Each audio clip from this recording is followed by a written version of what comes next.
So this particular video number 3 is going to be about setting the mood for productive note taking. It's crucial to think about the environment and your location because the environment can affect you positively, negatively. It can slow you down, or within the right location can help speed things up and can affect your brain. So that's why these things are crucial before we actually jump right in, because I want to make sure that you're able to take things efficiently, take notes, and retain the right knowledge. So moving on, the environment or setting helps a big deal to make sure that basically distractions are minimized and your focus is sharper. So if you think about, for example, if you're taking notes at home, it's going to be very, very helpful if you sit by the window because you've got the sun shining in your face. It's giving you vitamin D, which helps you wake up, and it's going to really help you out. Now, if you sit in the dark and you're taking notes, or worse, maybe you're sitting on your bed, then your mind is going to think, well, I'm sleepy and so forth, and it's just not going to be as productive. So you can see why the environment is so crucial. So another thing that I would recommend besides sitting by the window, if all possible, is to get some indoor plants if you don't have, workspace by a window, because indoor plants actually can really, really help you out. So what you can do is there are many, many different plants out there that will actually clean your air. And I'm not really going to talk about that today, but if you go to Google and you just type in like the top 10 indoor plants that clean air, you'll find some, and I recommend that you go to your local hardware store or local plant store that has these types of plants and simply put them inside of your home. Because having fresh air gives you more oxygen, and having light that is shining on you is definitely going to help you out. Now, let's say, for example, you live in a place that is not sunny at all.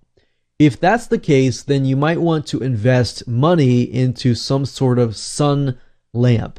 You can go to Google as well, or go to Amazon, or whatever store that is near you, and typically you can find these types of lamps that will basically mimic UV rays and will really help you in waking up. So that's the whole goal here, is helping you wake up and also getting that fresh air flowing through your room. If you do that, it's going to help you retain the knowledge. It's going to be able to help you to take better notes and more. Now, of course, if that's not possible as well and you can't find these things, then that's fine. Another thing that you can do that works pretty well is by getting photos of nature. So of mountains, of waterfalls, or even get something that has that sound, because that'll help you de-stress, relax, remove that anxiety, and unwind for a clutter-free mind.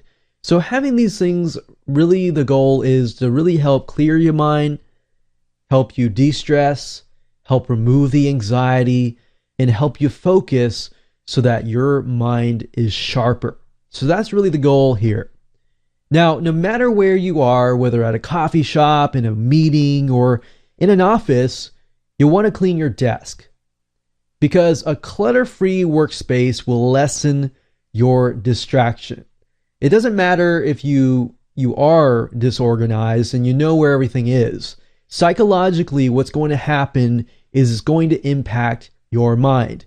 Now, if you notice, typically, most people, when they work at places, if they find like a clean area or whatever, their mind is going to typically gravitate towards those clear, clean, organized areas. And sometimes your office is so messy that you find yourself in your living room, or if you have an office or a business office, you will find yourself maybe in the lunchroom.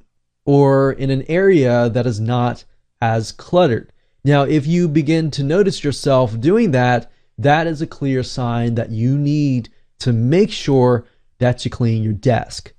Now, if you're taking notes on your computer, you're going to want to minimize all other windows as well. You're also going to want to close down Facebook, log off Skype, log off other instant messaging type systems and social media sites so that you're really able to focus, because nothing is worse than having those distractions around you. Now, another thing is to take breaks. So now, obviously, if you are in a lecture, you're not going to be able to take breaks because you're taking notes.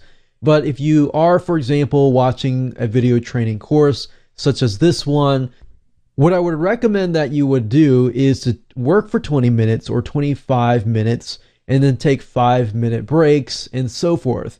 This specific strategy, what it will do is it will actually help you, create an agile mind, and so that you're really sucking all these knowledge in, you're retaining it, and then you take a break.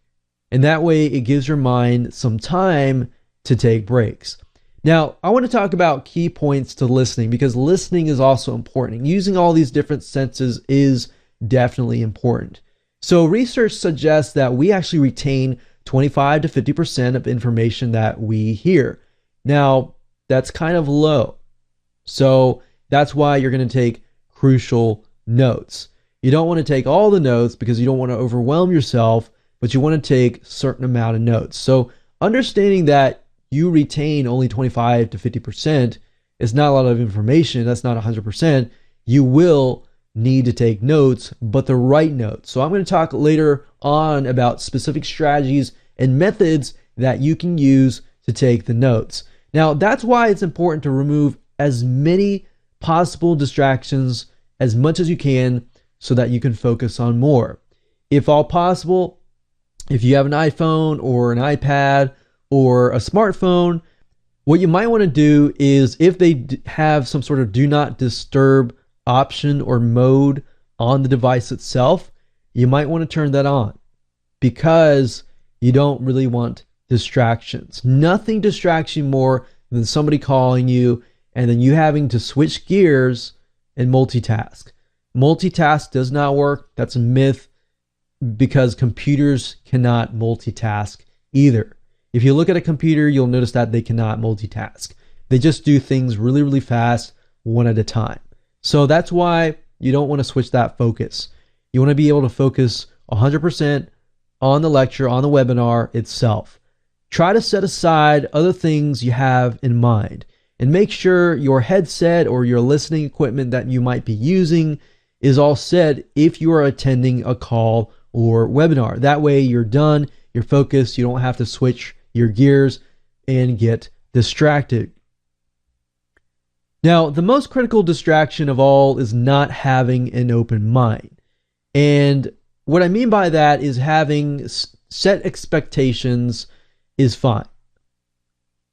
But you want to make sure that you don't really have these preconceived notions or judgments that might impede your ability to grasp new concepts. So what I mean by that is, you don't want to expect the speaker, for example, to do certain things, because if they don't do certain things, you're going to get irritated, and that's going to present you with a potential confusion and roadblock and things like that. You don't want to have those preconceived notions.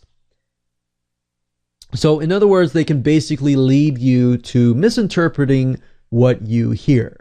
So even though you might be hearing something similar, you're assuming something else because you are expecting something else. So make sure that you don't have those preconceived notions when you enter a lecture, a webinar, and so forth. Now, that brings us to video number 4, where we are going to talk about specific strategies and specific note-taking methods that you can use and apply today. So we'll see you there.